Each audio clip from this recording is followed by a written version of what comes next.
కేసీఆర్ గారిని టార్గెట్ చేసి మాట్లాడటమే కాకుండా ఆయన చేసిన అభివృద్ధి చెప్తే సరిపోయాయి. 2.5 సంవత్సరాలు అవుతుంది. సొంత జిల్లా ఇవ్వాల్సిన ప్రాజెక్టు పూర్తి చేయాల్సినవి అప్పుడు మేము మొదలుపెట్టినాయి కదా. అసంపూర్తిగా ఉన్న వాటిని మీరు ఎన్ని నిధులు కేటాయించారు ఇప్పటిదాకా? ఎన్ని గతం కంటే అదనంగా ఎన్ని ఎకరాలలో నీళ్లు ఇచ్చిరు?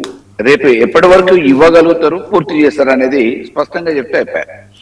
ఇప్పటి వరకు ఆ ప్రాజెక్టుల గురించి మీరు ఇచ్చిన నిధులెంత, మా ప్రభుత్వంలో విడుదలైన నిధులెంత, మేము చేసిన పనులన్నీ, మీరు చేసిన పనులన్నీ స్పష్టంగా శ్వేతపత్రం విడుదల చేయండి, తెలిసిపోతుంది.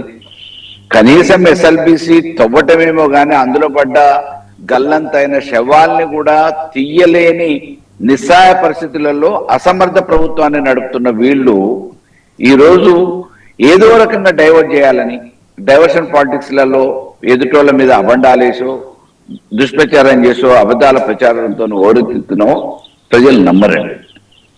ఇప్పటి వరకు మీరు చేసిరు, ఎంతవరకు ఏం వెలగబెట్టిరు ఏంటనేది ప్రజలు చూస్తూనే ఉన్నారు.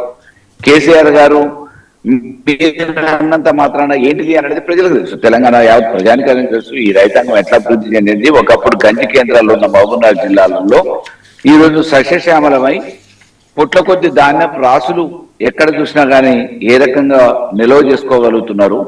వలసలు పోయిన తెలంగాణలో మహబూబ్నగర్ జిల్లాలో వలసలు ఆగిపోయి వేరే ప్రాంతం వాళ్ళని ఇక్కడికి కూలీలుగా తీసుకొచ్చుకొని బీహార్, ఛత్తీస్గఢ్ లాంటి ప్రాంతాల నుంచి వచ్చి